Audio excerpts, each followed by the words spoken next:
다들 잘 보이시나요? 예, 네, 그러면은 그 네, 딥러닝 수업이랑 그런 것들을 안 들어보신 분들이 있다고 해가지고 뭔가 선행 개념 같은 거를 짚고 나서 오늘 발표 주제인 레즈넷에 대해서 설명을 하도록 하겠습니다. 이게 원래는 이렇게 빠르게 끝낼 내용이 아닌데 최대한 비유법이나 추상적인 내용 그런 것들을 섞어서라도 뭔가 잘 이해하기 쉽게 해보려고 최대한 노력은 했는데 네, 제가 이제 설명을 드리는 거니까 저 자세한 내용은 뭐 논문이라든가 아니면은 이 AI 활용하셔도 좋고, 네, 시작하겠습니다. 과정 자체는 이제 딥러닝에 대해서 개요해가지고 퍼셉트론이 무엇인가, 활성함수가 무엇인가 이런 단어들의 뜻을 좀 설명하고 그 다음에 제가 CV 컴퓨터 비전 쪽에 대해서 설명을 드릴 거다 보니까 그 가장 기초적인 모델이라고 할 수 있는 CNN에 대해서 설명을 드려야 될 것 같습니다. 마지막으로 논문에서 주로 언급되는 부분들인데 데이터 증강이나 최적화 이론에서 이러한 방법을 적용해서 성능을 더 높였다. 이런 설명들이 많기 때문에 이것도 간단하게 짚겠습니다. 네, 우선 처음으로 퍼세트론과 다층 퍼세트론에 대해서 설명을 드릴 건데 이거를 어떻게 이해하면 좋냐? 퍼세트론이 그냥 계산함수를 통해서 0과 1, 이중 분류기라고 생각하면 좋을 것 같아요. 한국어로는. 그래서 모델이라는 것 자체가 뭐 예측을 한다든가 분류를 한다든가 이런 크게 두 가지의 태스크로 나눌 수 있는데 예를 들어서 설명을 해볼게요. 호흡을 하면 생물, 안 하면 무생물이다. 그리고 날 수 있으면 조류, 땅에 있으면은 조류가 아니다. 이렇게 말을 하고 싶은데 저희는 그럴 때 닭을 생각하면은 날개가 있지만 날지 못해요. 또 고래는 물에 사는데 포유류예요. 이런 예외 사항들이 있기 때문에 꼭 이런 대자연이나 아니면 저희가 만들고 싶은 모델이 꼭 단순하게 네, 쉽지만 않다는 것을 의미하죠. 그래서 선형 분류라는 개념부터 시작을 해요. 우리가 이제 이러한 점 4개가 있으면은 선을 그어서 검정색, 흰색 이거를 잘 나눌 수 있으면 좋겠다라는 상황이고 그래서 처음에 쉬워요. 예를 들어 이 검정색이 이제 생물이다, 흰색이 무생물이다 이런 식으로 나누는 느낌이겠고 AND라는 거는 그래서 예를 들어 0,0, 0,1, 1,0, 1,1 이렇게 4개의 점이 있으면은 이 3개의 입력감에 대해서 검정색이 나온다. 0이 나온다. 그리고 흰색 1,1이 나왔을 땐 1이 나온다. 그러면 이렇게 선을 그어가지고 0, 0, 0, 1, 1, 0일 때는 입력이 들어오면은 아웃풋으로 0이 나오고 1일 때는 하나만 나온다. 이 사이에 있는 선을 어떻게든 그어서는 다 선형 분류할 수 있는 거예요. 분류기를 만드는 거고 5월 또한 0과 0, 0과 1, 0과 0일 때만 이제 검정색 0이 나오는 거고 나머지는 5월이니까 둘 중에 하나만 있어도 1이 된다. 이런 느낌인 건데 이제 문제는 이런 거예요. 이게 이제 닭 아니면 고래 이런 것처럼 쉽지만은 않은 이런 느낌인 건데 이거는 선을 어떻게 그어도 이제 0과 0일 때 1과 1일 때 0이 나오고 둘 중에 하나가 다르면 1이 나온다. 이런 것을 만들 수 없더라라는 게 문제고 이거를 우리가 XOR 문제라고 부르기로 했습니다. 그래서 이거를 뭔가 수식적으로 나타내면은 이런 식으로 될 거예요. 그 가중치가 이제 x1, x2 축이 2개 있으면은 여기 앞에 있는데 뭐 우리가 친근하게 부르면 ax 더하기 by 이 꼴일 거고 and랑 or을 이렇게 구해야 되는데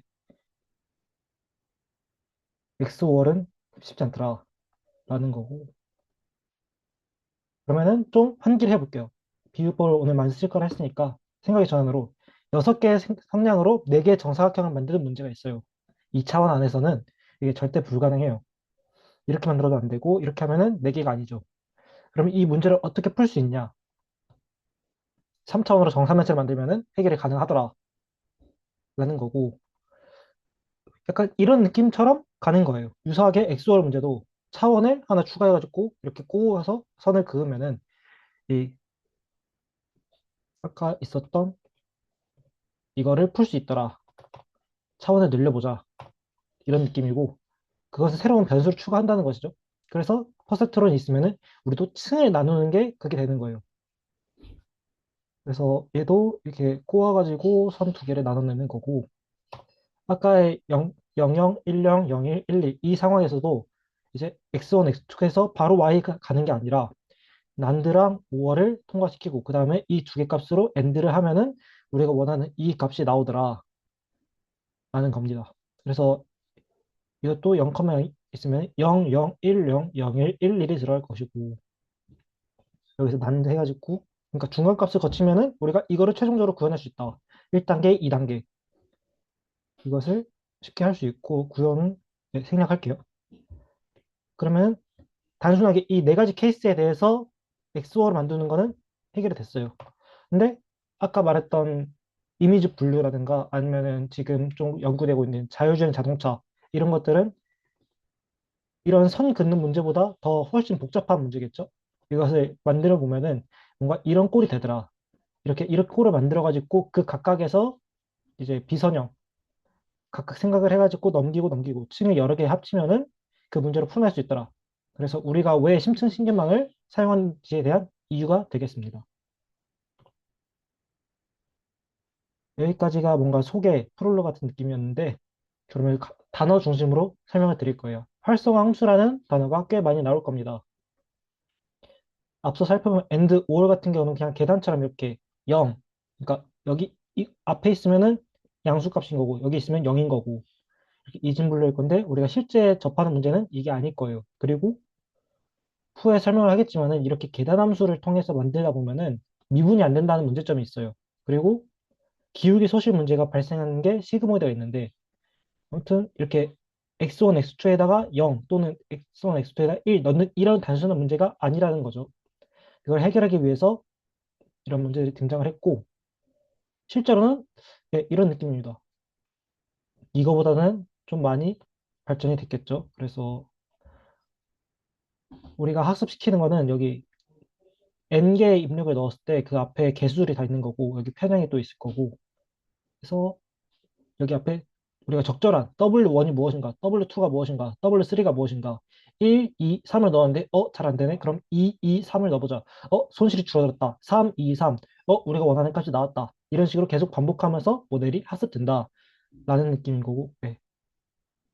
여기서 fx가 활성화 함수인 거고 우리는 이 안에서 a와 b 이거를 찾아내는 거다. 이거를 우리가 모델을 학습시킨다 라고 말을 한다. 라고 알아두시면 될 것 같습니다. 그럼 이 안에 각각 다 활성 함수도 있는 거예요. 그래서 그 안에서 각각 처리가 돼가지고 넘겨주고 그거를 보정하고 이런 느낌인데 그 다음 단어가 역전파라는 단어를 많이 사용을 합니다. 순전파와 역전파 같이 알아야 되는데 저희가 처음에 이 입력이 있으면은 쭉 모델이 이렇게 계산하고 계산해가지고 결과가 나올 건데 이렇게 추론하는 과정을 순전파라고 합니다. 그러면 그 순전파가 진행되고 났으면은 우리가 예를 들어 2를 얻고 싶었다. 근데 fx가 3이다. 정답은 2다. 그럼 그 오차가 1이잖아요. 그럼 그 1에 대해서 이 각각의 노드들이 얼만큼의 잘못을 했는가.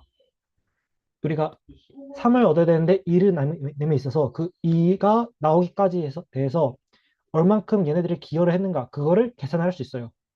그래서 얘가 좀 많이 틀렸네. 그럼 얘에 대해서 수정이 많이 가해져야겠다. 얘는 추론을 잘했네. 그러면 얘는 좀 그대로 가져가야겠다. 이런 느낌으로 다시 결과부터 입력까지 차근차근 건너온다. 해서 역전파인 거고 이거를 계산할 때 편미분을 사용하게 됩니다. 미분의 연쇄 법칙을 사용을 해가지고 이거 자세히 할 수도 있는데 뭐 이런 느낌입니다. 얘랑 계산해서 WX가 되고 그 안에 B가 들어가서 Y가 되는데 그 Y에 대해서 얘가 더해졌네. 그러면 또 나누고 곱해졌네. 해가지고 각각에 대해서 그 기여도를 계산한다. 라고만 개념을 접해두시면 좋을 것 같고 자세히 나중에 공부하셔도 좋을 것 같습니다. 그러면은 아까 이 역전파를 통해서 누가 얼만큼 기여를 했고 누가 얼만큼 틀어졌고 어느 방향으로 기여를 했는지 얼만큼 고쳐야 되는지 이거를 계산한단 말이죠. 평균 값을 통해서. 그럼 그거를 참고해가지고 저희는 고쳐야 돼요.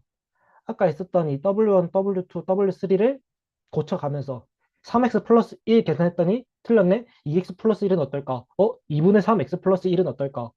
1도 2가 어떨까? 3이 어떨까? 이런 식으로 하는데 이렇게 찾아가는 거를 경사관법 이 방법을 적용해서 찾아나가는 겁니다. 이게 손실의 그래프인 거고 손실이 가장 작은 점이 최적의 점이겠죠.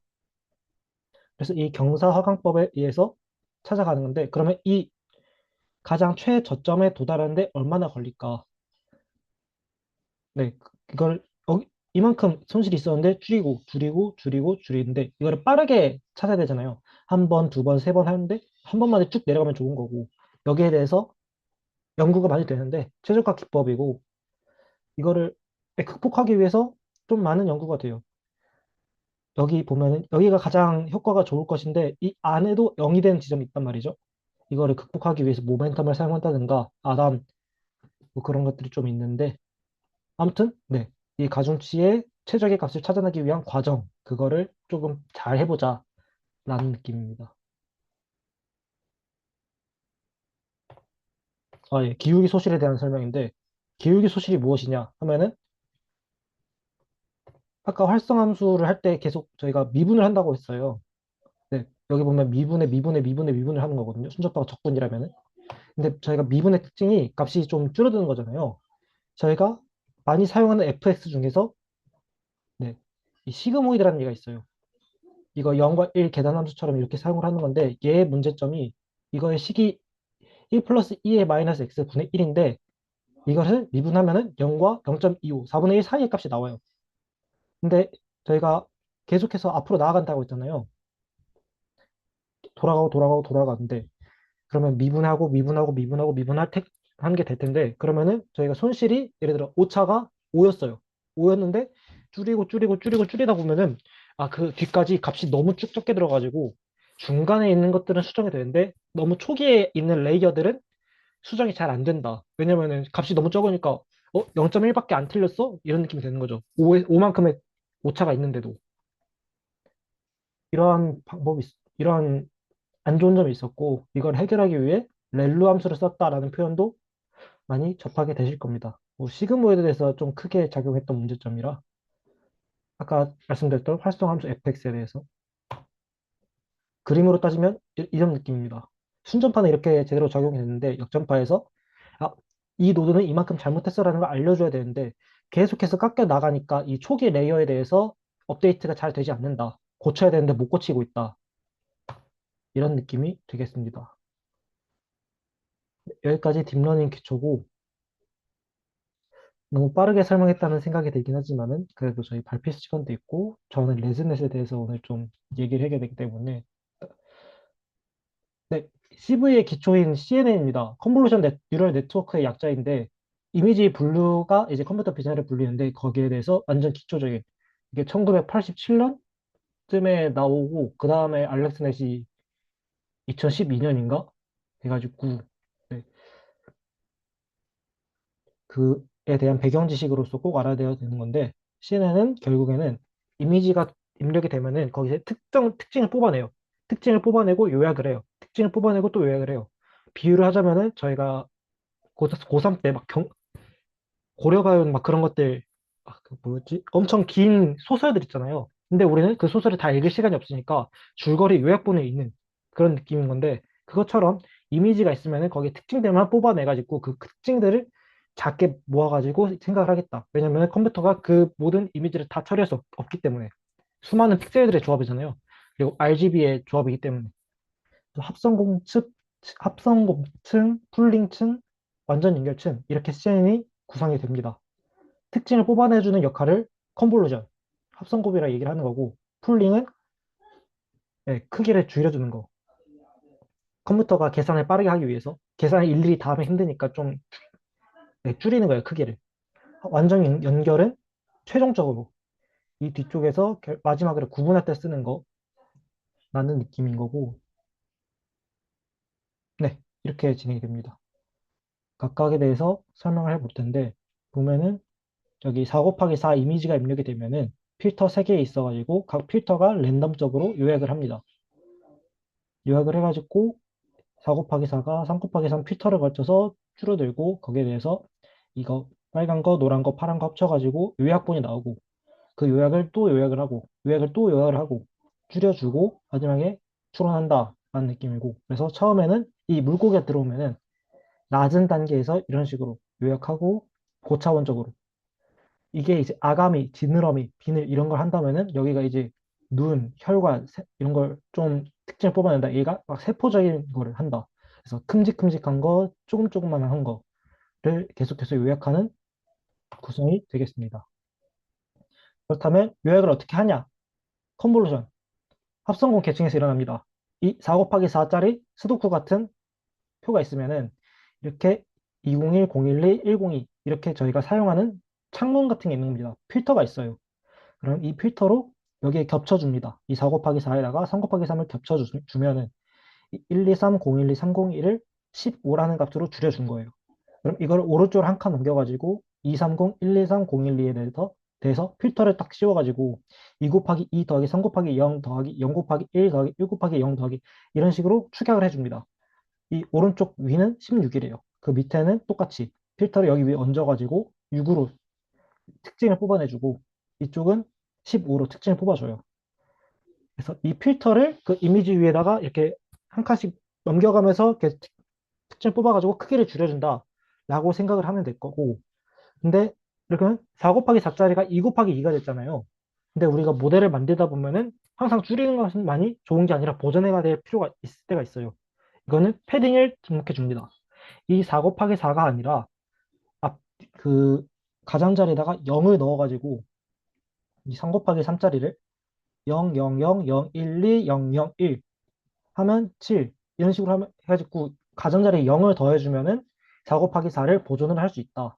이 기술을 패딩이라고 한다. 또 스트라이드는 지금 한 칸씩 점포로 당겨져요. 1, 2, 3에서 2, 3, 0 이런 식으로. 근데 이거를 건너뛰어가면서 할 수 있다. 조금 한 칸씩 미는 게 아니라 두 칸씩 민다. 필터를. 이렇게 생각해 주시면 좋을 것 같습니다. 그래서 합성곡에 요약하자면은 특징을 뽑아내는 곳, 그리고 풀링은 별거 없습니다. 이만큼 4 곱하기 4가 있어요. 아, 근데 4 곱하기 4? 우리 계산하기에 컴퓨터 용량이 그만큼 성능이 좋지 않은데 컴퓨터가 한 개 있어. 아, 그래? 그러면 그냥 2 곱하기 2에서 최대값 5만 가져오자. 여기서는 4301이니까 4만 가져오자. 7만 가져오자. 9만 가져오자. 크기를 줄이는 게 목적입니다. 컴퓨터에 한 개가 있기 때문에. 마지막으로 완전 연결 계층인데 얘는 추론을 하려면은 결국 마지막에 벡터가 있어야 되는 거예요. 우리 얘를 상황을 가정을 해볼게요. 이미지가 있으면은 고양이, 사자, 원숭이, 코끼리 이 네 가지 중에 하나가 돼요. 그러면은 이 네 가지 성분을 가진 벡터 값을 얻어낸다면 참 좋을 것이다. 좋을 것 같다. 라는 거고 그러면 우리가 이렇게 펼쳐놓은 거를 좀 네 가지로 단순화시킬 필요가 있는 거죠. 계산을 위해서 이렇게 펼쳐놨는데 보면은 3, 6, 9, 9개의 노드들 레이어마다 가지고 있는데 총 4개만 있으면 될 것 같다. 그거를 이제 완전 연결 계층이라고 합니다.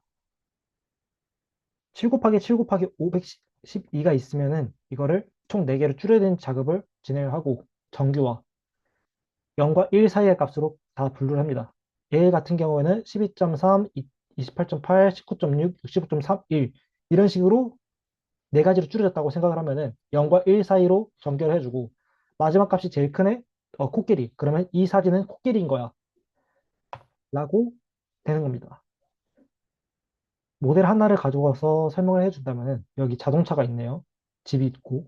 그러면은 처음에는 이 사진 크기 그대로 생각을 합니다. 뭐가 더 중요한 정보고 뭐가 더 안 중요한 정보일까? 그리고 줄여줘요. 컴퓨터의 연산을 위해서. 크게 줄이고 대신 좀 두꺼워졌죠? 특징 뽑아내고 요약하고 특징 뽑아내고 요약하고 특징 뽑아내고 요약을 한 다음에 우리가 총 아까 고양이, 사자, 강아지 이런 것처럼 그 분류하고자 하는 개수에 맞춰가지고 펴줍니다. 이런 식으로 간단하게 요약하고 줄이고 요약하고 줄이고 요약하고 줄여가지고 최종적으로 뭐 여긴 1000개네요. 우리는 4개로 했는데 1000개 중에 하나일 것이다. 얘는 자동차 사진이야. 이 결과를 얻는 과정이라고 하면 될 것 같습니다. 마지막으로 논문에 주로 언급되는 걸 알아야 될 부분인데 뭐 데이터 증강이라는 게 있어요. 우리가 결국 훈련 데이터가 풍부해야지 모델 성능이 좋을 거니까. 근데 데이터를 수집하는 데는 비용이 많이 드니까, 돈이 많이 드니까 사진을 뒤집고 자르고 블러 처리하고 빛의 광도를 높이고 채도를 낮추고 이런 걸 통해 좀 속여보자. 이미지 데이터가 좀 많게 하자. 데이터 증강이고요. 최적화 기법은 아까 말씀드린 대로 최적의 가중치 값을 찾기 위해서 이렇게 나아가야 되는데, 일일이 계산하기 힘든데, 그 일부만 가지고 계산해도 충분할 것 같다. 아, 그리고 관성을 좀 부여하면은 더 빨리 여기에 도달할 것 같다. 라는 건데, 다 다루기에는 시간이 부족할 것 같습니다. 네. 절대 이 시간 안에 다룰 만한 내용이 아닌데, 그래도 좀 해봤고요.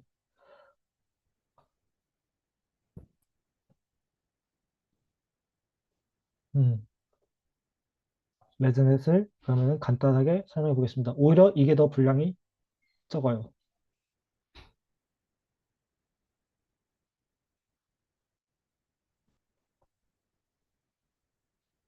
레드넷, 네, 더 짧게 설명을 할게요. 이제 저희가 심층 신경망을 구성을 하는데, 그 심층 신경망의 레이어 층이 높아지면은 오히려 모델의 성능이 하락하는 증상이 있더라. 이것에 대해서 왜일까라고 고민해 보니까, 아, 이미 세 번째 레이어에서 이미 충분히 잘 조정이 됐는데, 잘 조정된 거를 다시 조정하려는 걸 계속 하다 보니까 오히려 틀어지더라. 이가 최저값인데 계속해서 이가 최저값이 맞나? 라는 걸 생각을 못 해가지고, 이미 맞는 값을 다른 걸로, 잘못된 걸로 고쳐버리더라. 라는 게 문제 상황인 겁니다. 우선 이렇게 되고, 네, 충분히 설명한 부분 같아가지고, 네. 레이어가 20개인 것보다 56개인 게 에러가 더 높더라. 이것의 원인은 이미 맞는 값을 틀린 값으로 고쳐버리더라. 라는 거고요. 그래서 여기선 잔차라는 개념을 사용하자라고 합니다. 음, 정답이 5인 게 있는데 얘가 4라고 예측을 했으면은 1만큼 나타난 거잖아요. 틀린 거잖아요. 그러면은 5인데 4라고 예측했을 때 그 4를 기억하는 게 아니라 틀린 값 1을 사용을 하자. 이런 느낌이라서 x가 입력되고 이상적인 게 hx가 있으면은 hx에서 x를 뺀 거, 이 차이 보면은 초록색이 정답인데 이 직선만큼 예측을 했다. 그럼 이 차이, 이 잔차에 집중을 해보자 라는 거고요. 그래서 원래는 x가 있고 연산이 되면 fx가 나온다면은 그 fx가 원래라면은 그냥 함수의 출력값이겠는데 그게 아니라 그것을 fx 더하기 x라고 표현을 하자. 뒤쪽에서 더 자세히 설명하겠습니다. 읽어보면은 예, 뭐 이렇게 되는데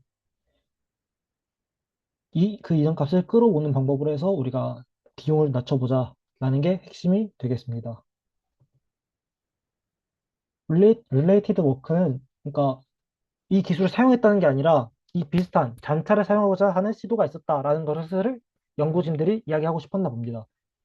그래서 벡터 임베딩이라는 기술이 있는데 보면은 얘도 이거를 그대로 사용하려고 있었는데 그게 아니라 원래 센터 값에서 얼마나 떨어져 있는가를 생각을 하자.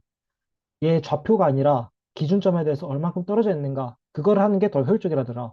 얘도 그렇지 않겠느냐라고 어필을 하고 있는 것이고요. 지름길 연결. 네, 이것도 그냥 함수의 출력값 사용하는 게 아니라 원래 x값을 두드러지게 나타내는 것을 이전에도 뭔가 시도가 있었다. 근데 좀 다른 것은 여기서 하이웨이 커넥션을 얘기를 하는데 얘는 이렇게 1대1로 더하는 게 아니라 뭐 1대3으로 더하면 좋지 않겠느냐, 2대1로 더하는 게 좋지 않겠느냐라고 했는데 뒤에서 뭐라 하지만은 아, 이거보다 단순한 게 더 낫더라 라고 네, 간단하게 있습니다. 네, 상황을 들어서 설명해 드리겠습니다. 입력값이 x는 2가 있는데 그 2가 이미 최적의 값인 겁니다. 기울기가 최적인데 그 다음 레이에서 그러면은 그 2에서 많이 바뀌면 안 돼요. 2가 정답이기 때문에. 그리고 우리의 레이어에서는 이미 3x 플러스 1이라고 학습이 되어 있어요. 그러면은 2가 정답이에요. 일반적에서는 2가 있으면은 3x 플러스 1에 2를 넣으면은 601이라서 5가 나오겠죠? 그럼 오차는 3. 근데 우리는 이게 2가 되어야 돼요. 그러면은 3x 플러스 1에서 3과 1 두 개를 고쳐야 되는 문제에 직면하게 되는 겁니다. 업데이트를 할 때. 근데 여기 연구진이 설계한 문제에 따르면은 오차가 똑같이 5인데 보면은 2가 그대로 있죠. 그럼 우리는 3x 플러스 1에서 3과 1을 3, 과 1을 조정하는 게 아니라 그냥 이 틀린 값을 0으로 바꾸면 된다. 0으로 하는 게 더 쉽더라, 경험적으로. 그런 식으로 이야기를 하고 있는 겁니다.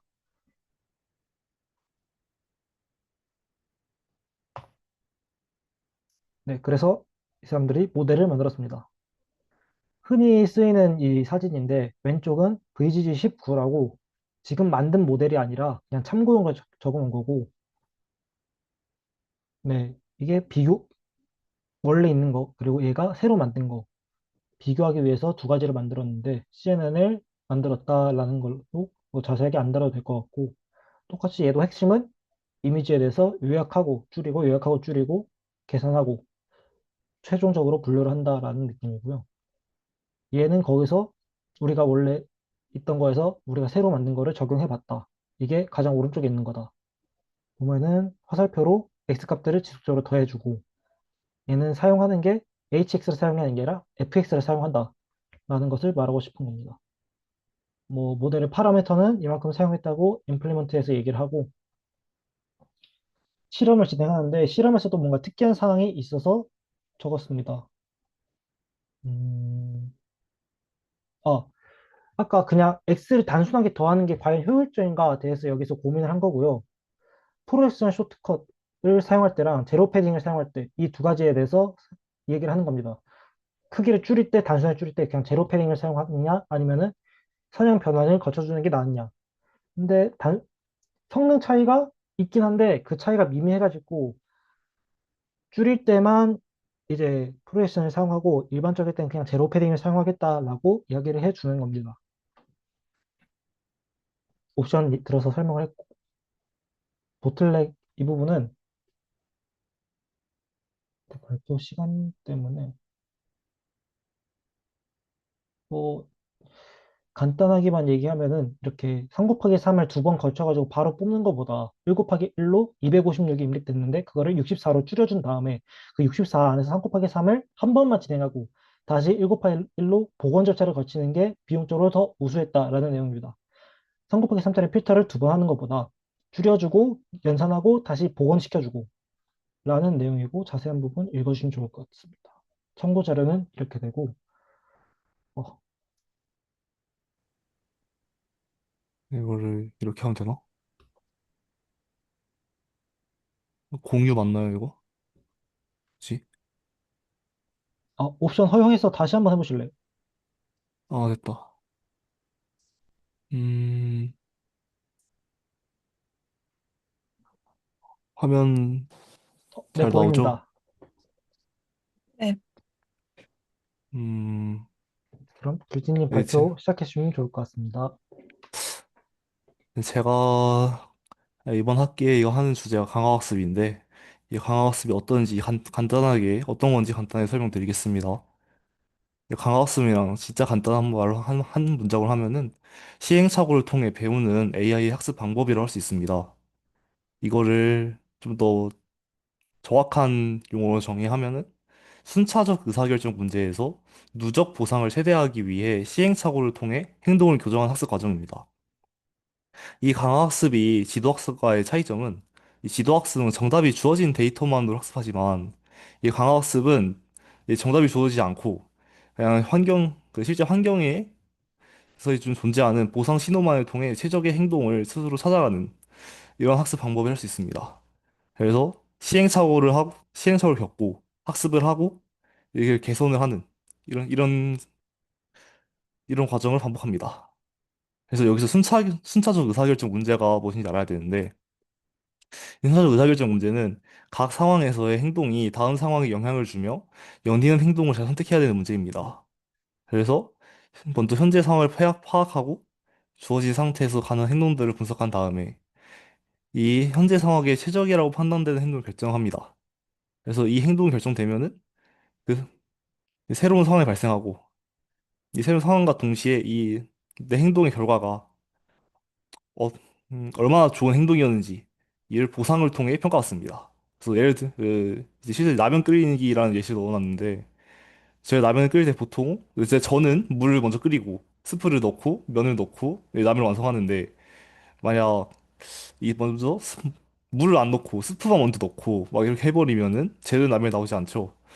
네, 이런 것처럼 행동의 순서가 매우 중요한 게 순차적 의사결정 문제라고 할 수 있습니다. 그래서 그리고 이제 계속 보상이라는 단어가 좀 나왔는데 이 보상은 의사결정을 얼마나 잘 하고 있는지 알려주는 신호로 이 강화학습 핵심 요소입니다. 이 보상은 먼저 어떻게가 아닌 얼마나를 의미하는데요. 구체적인 방법을 알려주지 않고 성과의 정도만을 평가합니다. 그래서 이 시행착오를 통해 이 보상이 높은 행동을 자주 선택하게 되면서 이 보상이 낮은 행동을 점차 줄여나가게 됩니다. 그래서 이걸 통해 뭐 보상이 어떻게를 표현하는 온지 그건 아니지만 그냥 어떻게 의도하고 있다 정도로 생각하시면 되겠고요. 이 보상은 스칼라 값으로 표현되어서 오직 하나의 숫자로만 표현되기 때문에 단일 목표만 추구할 수 있습니다. 예를 들어서 그 목표가 음 내가 학교 생활을 하면서 학교 점수도 잘 받고 싶고 이제 뭐 친구도 많이 사귀고 싶고 이런 여러 가지 목적이 있을 수 있잖아요. 하지만 그 강학습에서는 이 두 개 이상의 목적을 한 번에 최적화하려면은 뭔가 다른 기법을 써야 된다.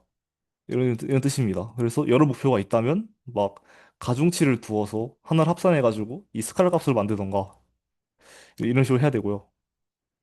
이 스칼라 보상이라는 게 없으면 강학습 기법을 적용할 수가 없습니다. 그다음에 이 보상은 희소성과 지연성이라는 게 있는데 이 보상이 가끔 주어지거나 늦게 나타날 수 있습니다. 아까 예시를 들었던 뭐 학교 성적 같은 경우에는 저희 시험 두 번 보고 학기 말에 딱 한 번 나오잖아요. 이런 느낌입니다. 뭐 여기 바둑의 예시도 있는데 바둑은 보통 평균적으로 250수를 두어야 승부 결정 나잖아요. 근데 이 바둑에서의 보상은 내가 졌거나 이겼거나 이 둘 중 하나 주어져야 되기 때문에 이 보상이 이제 늦게 나타난다. 지연 나타난다. 라고 생각하면 되겠습니다. 그다음에 여기 계속 나올 용어인 에이전트와 환경인데요. 이 에이전트는 강학습의 주체로서 학습하고 행동을 결정하는 개체입니다. 그래서 현재 상태를 관찰하고 내가 할 수 있는 행동을 선택하여 한계에 전달하고 그럼 이 환경은 그냥 전달하는데 그리고 여기서 나는 환경은 뭐냐? 환경은 에이전트를 제외한 모든 요소들입니다. 그래서 에이전트 행동을 받아서 상태 변화를 발생시켜가지고 새로운 상태와 보상을 제공합니다. 이제 이제 이 상태는 뭐냐? 환경 속에서 에이전트 현재 상황에 대한 모든 정보입니다. 이는 숫자로 표현되어 기록되고 에이전트가 행동을 결정하는 기준이 됩니다. 음, 이때 이 한 번의 상호작용을 하나의 틱 또는 타임 스텝이라고 하는데요. 저희 현실 시간은 연속적인 시간이잖아요. 하지만 여기서는 그거를 1초 단위 등으로 이산적으로 나눠서 처리합니다.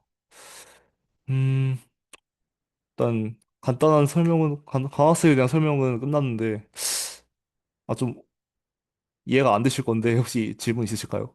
이해가 안 되셨을 것 같은데 질문 있으실까요? 음, 없는 걸로 알겠습니다. 그다음에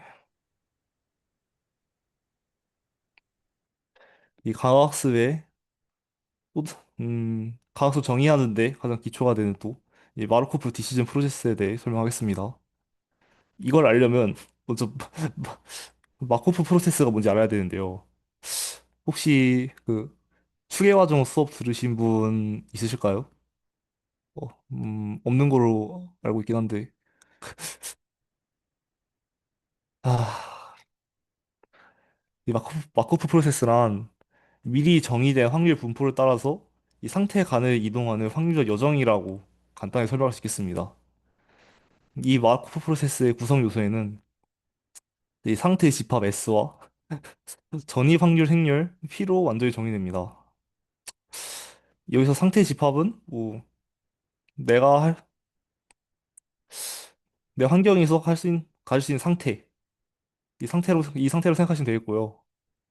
이 전이 확률 행렬은 이 상태에서 다른 상태로 이동할 확률. 이런 식으로 이게 기록된 행렬이라고 생각하시면 되는데요. 아, 아, 너무 간단해 적었는데. 음, 뭐 예시를 들어서 어제 커피를 마신 사람이 오늘도 커피를 마실 확률이 0.8? 오늘 마시지 한 이거 뭐야? 오늘 마시지 않을 확률이 0.2. 어제 커피를 마시지 않은 사람이 오늘도 마실 확률이 0.6.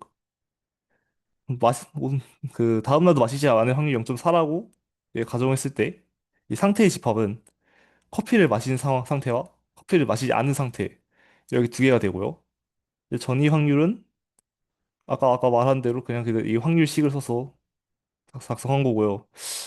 이게 전이 행렬이 그래서 완전 빠졌는데 어떻게 해야 되지? 발표 끝? 그릴 수 있나? 이렇게.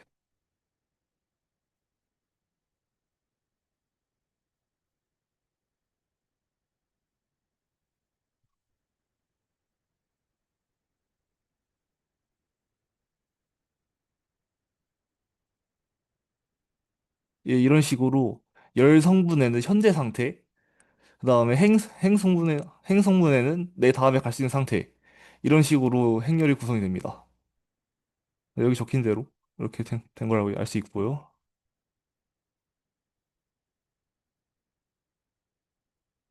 그다음에 이제 제일 중요한 마코프 성질이라는 게 있는데 이 미래는 오로지 현재에 의해 결정된다는 성질인데요.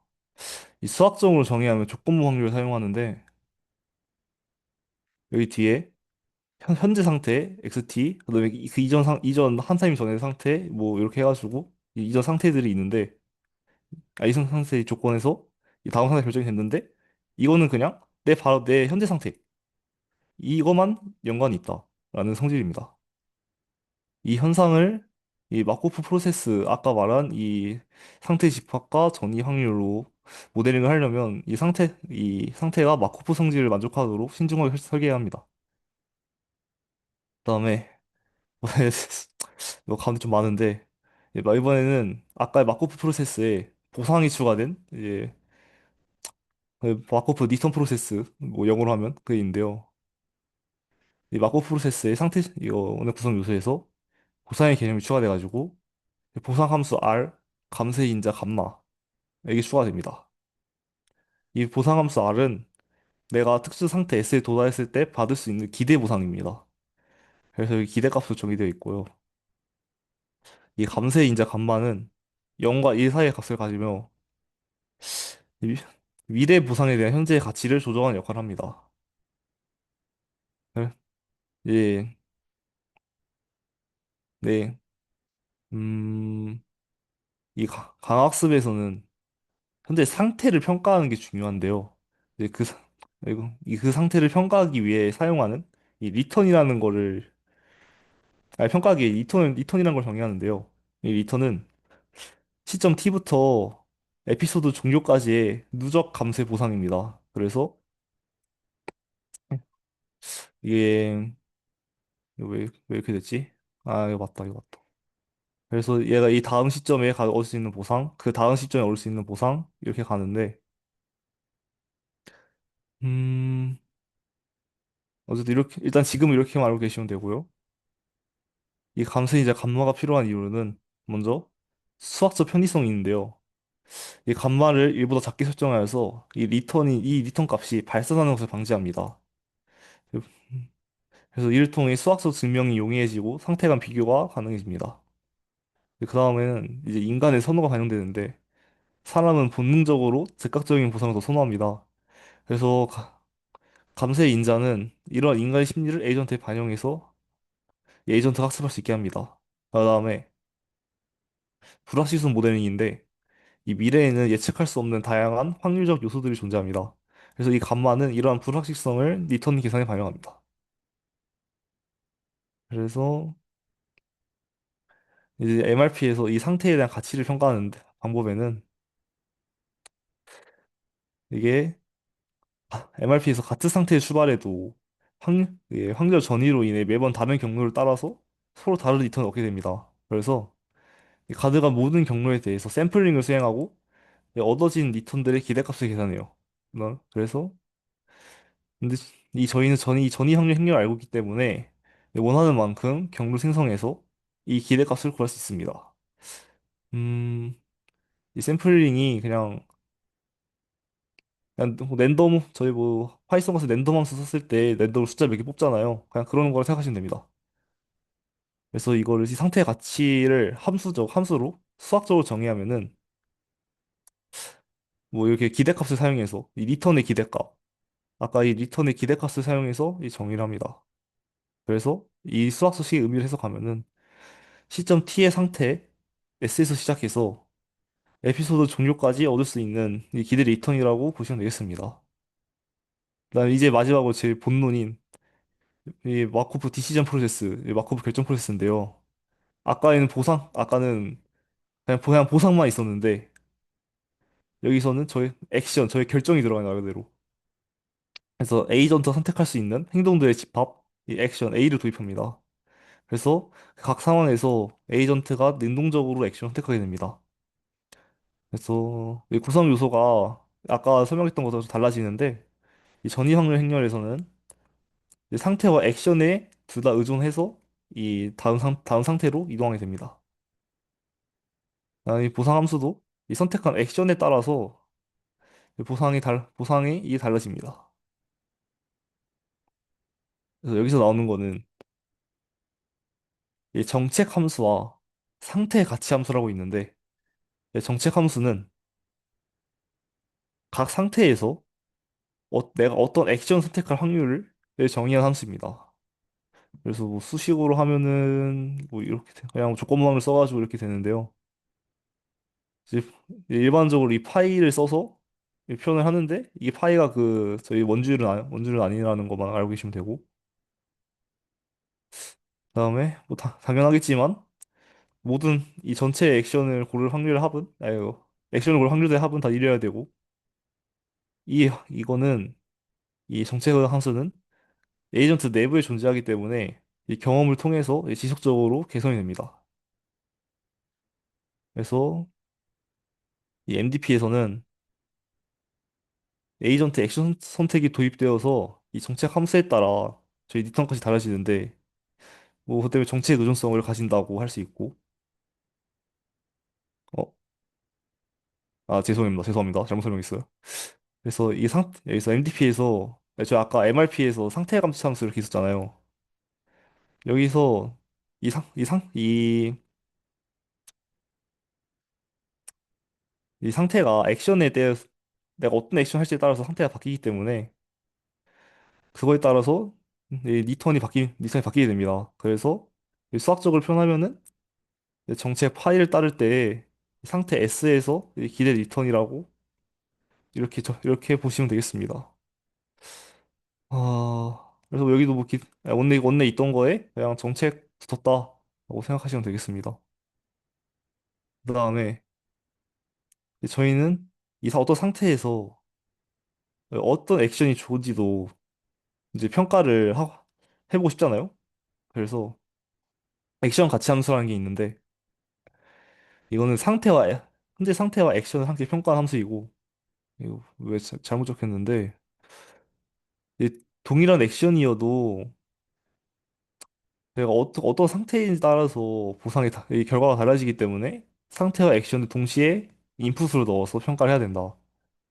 이렇게 생각하시면 되겠고 수학적으로는 뭐 이런 기호로 돼 있는데 이 기대값에다가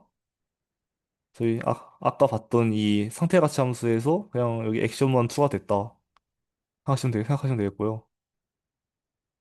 이 둘의 차이는 그냥 액션을 선택하는 부분에서만 차이가 있고 나머지는 똑같다. 그냥 이렇게 되겠습니다.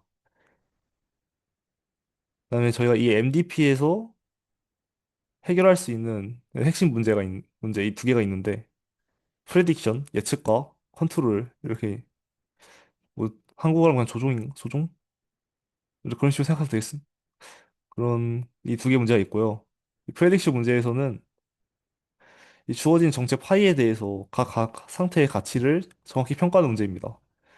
특정 상태에서 종료까지 다양한 경로가 존재하고 이 각 경로마다 다른 보상을 획득하기 때문에 이 뭐 상태 가치 함수로 그냥 계산하는 거 아닌가? 계산되는 거 아닌가 싶기도 하지만 그냥 생각보다 더 복잡한 확률적 계산이 필요하다는 것만 알고 계시면 되겠습니다. 네, 컨트롤 문제는 저희가 가능한 모든 정책 중에 최적 정책을 찾는 문제입니다. 이 최적 정책은 최대 기대 리턴을 제공하는 정책입니다. 그래서 이 최적 정책을 찾으면 이 최적 가치 함수도 동시에 찾을 수 있게 됩니다. 그래서 이 문제 해결하게 되면은 저희가 구성한 MDP 문제에 대해 궁극적으로 해결했다고 생각할 수 있습니다. 여기서 이 최적화의 의미는 아니구나. 아니, 그냥 뭐 최적 정책이 아까 말했듯이 최적 정책이랑 최적 가치함수 찾으면은 그냥 완전 해결된다. 이렇게 생각하시면 되겠습니다. 음, 발표는 여기까지인데 제가 좀 익숙하지 않아가지고 중구난방을 말했거든요. 혹시 질, 질문하실 거 있으실까요?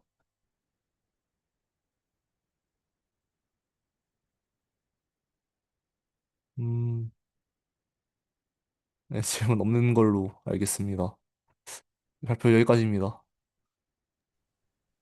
네, 교수님 고생 많으셨습니다. 어, 쉽지 않네. 결국에는 행동과 그 행동에 따른 결과를, 그러니까 행동과 결과를 행렬적으로 표현했다. 그래서 그 안에 계산해가지고 가장 좋은 거를 찾아 나간다라고 생각하면 될 것 같은데요. 뭐, 그렇게 생각하면, 될 것 같아요. 아, 다음 뭐, 발표하기 전에 쉬는 좀 더, 시간 할까요? 네, 아니면 예, 바로 넘어갈까요? 저 음, 그때 제가 그 9시 10분에 팀플을 어, 잡아놔가지고, 그럼 빨리 하죠. 네. 가능할까요, 수연님? 네, 빨리 진행해 보도록 할게요.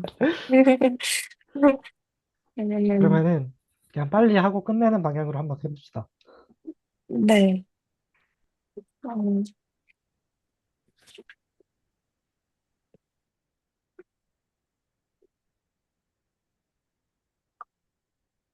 잘 보이실까요?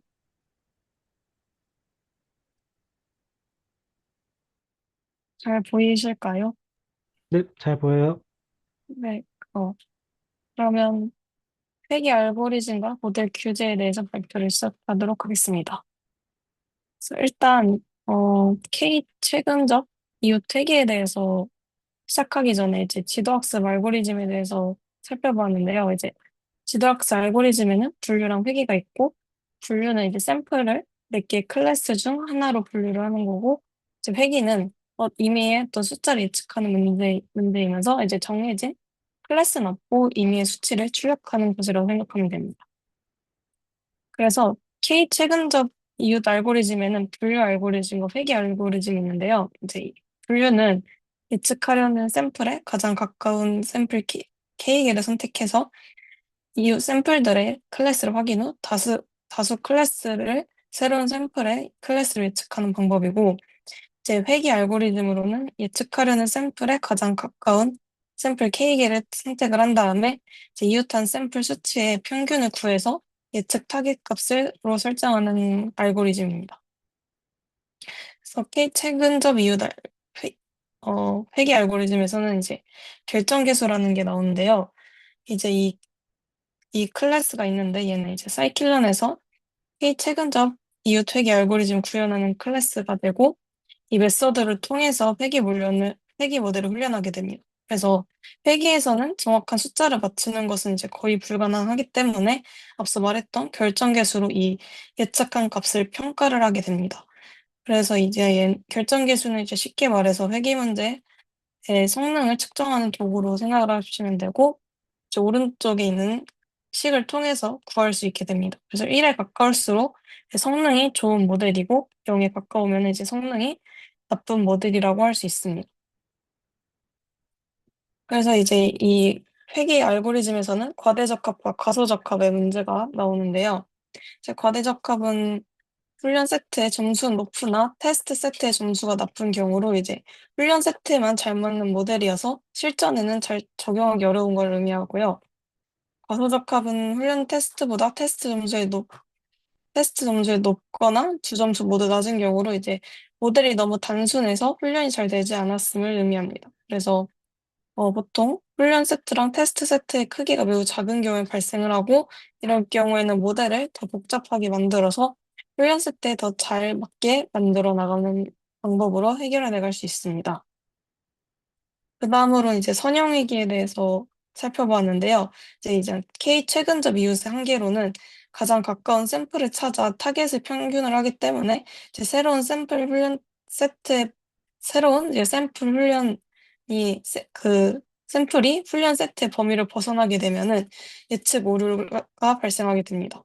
그래서 이를 보완할 수 있는 게 선형외기 방법인데 이거는 이제 특성이 하나인 경우 어떤 직선을 학습하는 알고리즘으로 특성 타깃 사이 관계를 잘 나타내는 선형 방식을 찾아 개수 또는 가중치에 저장하는 방법으로 이제 직선 형태로 나타나게 됩니다. 그래서 이제 사이클론에서는 해당 클래스로 선형외기 알고리즘을 모델을 훈련하고 예측하고 이제 평가를 할 수 있습니다. 이 책에서는 책에서는 농어의 이제 무게를 예측하는 걸로 이런 선형외기 알고리즘을 짜게 되었는데요. 그래서 이제 모델의 파라미터로 이 개수랑 가중치를 속성에 맞게 저장을 해가지고 모델의 파라미터를 저장하게 됩니다. 이런 식으로 하게 되면 오른쪽과 같은 그래프가 나오게 됩니다. 그 다음으로는 다항식인데요. 이제 다항식을 사용해서 특성과 타겟 사이의 관계를 나타내는데 이제 비선형일 수도 있는데 선형이기로도 표현이 가능합니다. 그래서 앞선 이 그래프를 좀 더 선형적인 회기를 좀 더 잘 표현을 하게 되면 오른쪽과 같이 이런 곡선 형태로 나타내면서 예측의 확률을 높이게 되고 이때는 이제 제곱을 통해서 다항이기를 만들어 나가게 되었습니다. 그 다음에 이제 특성공학과 규제에 대한 챕터인데요. 그래서 다항이기에 대해서 먼저 살펴보자면 여러 개의 특성을 사용한 선형외기로 특성이 한 개인 경우는 직선을 학습하고 특성이 두 개인 경우에는 평면을 학습하게 됩니다. 그래서 특성이 많은 고차원은 이제 선형외기가 복잡한 모델로 표현이 가능하게 됩니다. 이때 특성공학이 무엇이냐? 이제 기존의 특성을 사용해서 새로운 특성을 뽑아내는 작업을 의미합니다. 예를 들어서 앞서 여기선 농어의 길이랑 높이를 활용했기 때문에 이 농어의 길이랑 높이가 주어졌을 때 둘을 곱해가지고 새로운 특성을 뽑아내는 것을 이제 특성공학이라고 할 수 있습니다. 그다음에 이제 사이클론의 변환기인데요. 특성을 만들거나 전처리하기 위한 다양한 클래스를 사이클론의 변환기라고 합니다. 그래서 이 해당 클래스는 각 특성에 제곱한 항을 추가하고 특성끼리 곱한 항을 추가하는 클래스가 되고 이 fit 함수를 통해서 새롭게 만들 특성의 조합을 찾고 트랜스폼을 통해서 실제 데이터로 변환을 하게 됩니다. 그래서 입력 데이터 변환할 때 타겟 데이터가 따로 필요 없다는 게 특징이고 이제 선형 모델은 자동으로 절편을 추가하기 때문에 해당 식으로 이제 절편항을 무시할 수 있습니다. 그 다음에 다중회귀 모델을 훈련하는 챕터인데요. 제 특성의 개수를 늘리면 선형 모델이 강력해지거나 이제 훈련 세트에 과대 적합하는 경우가 발생하게 됩니다. 그래서 특성을 줄여서 방지할 필요가 필요하게 됩니다. 그래서 이 밑에 있는 클래스의 디그리의 매개 변수를 통해서 고차항의 차수를 지정하면서 변동을 할 수, 고차항의 차수를 지정하면서 모델의 그런 값을 설정할 수 있게 됩니다. 그 다음에 이제 규제인데요. 머신러닝 모델이 훈련 세트를 과하게 학습하지 못하도록 해방하는 거로 이제 과대적합을 방지하는 방안입니다. 그래서 선형회귀 모델인 경우 특성에 곱해지는 개수 또는 기울기의 크기를 작게 만듭니다. 그래서 해당 클래스는 사이클론의 그 변환기 중에 하나가 되고요. 그래서 규제에는 리치라는 두 가지가 있는데 이제 먼저 리치 회귀에 대해서 알아보면은 이제 리치는 선형회귀 모델에 규제를 추가한 모델로 이제 개수의 제곱한 값을 기준으로 규제를 하고 개수의 크기를 줄이나 0으로 만들 수는 없습니다. 그래서 리치 클래스는 규제의 양을 임의로 조절하면서 알파 매개 변수로 규제의 강도를 조절하는데 이때 알파 매개 변수를 이제 하이퍼 파라미터라고 부르고 적절한 알파 값을 찾기 위해서 알파 값에 대한 결정계수 값을 그래프로 그리면서 찾아 나갈 수 있습니다. 그다음에 라쏘 회귀인데요. 이제 라쏘는 이제 개수의 절대값을 기준으로 규제를 적용하고 개수의 크기를 줄이면서 리츠랑 다르게 0으로 만들 수 있습니다. 그래서 라쏘 클래스는 최적 모델을 찾기 위해서 좌표축을 따라서 최적화를 수행하는 좌표화공법을 사용하고 똑같이 알파 매길 분수로 규제의 강도를 조절하고 밑에 이걸로 알고리즘 수행 반복 횟수를 지정하게 됩니다. 이상으로 저의 발표를 마치도록 하겠습니다. 혹시 질문 있으실까요?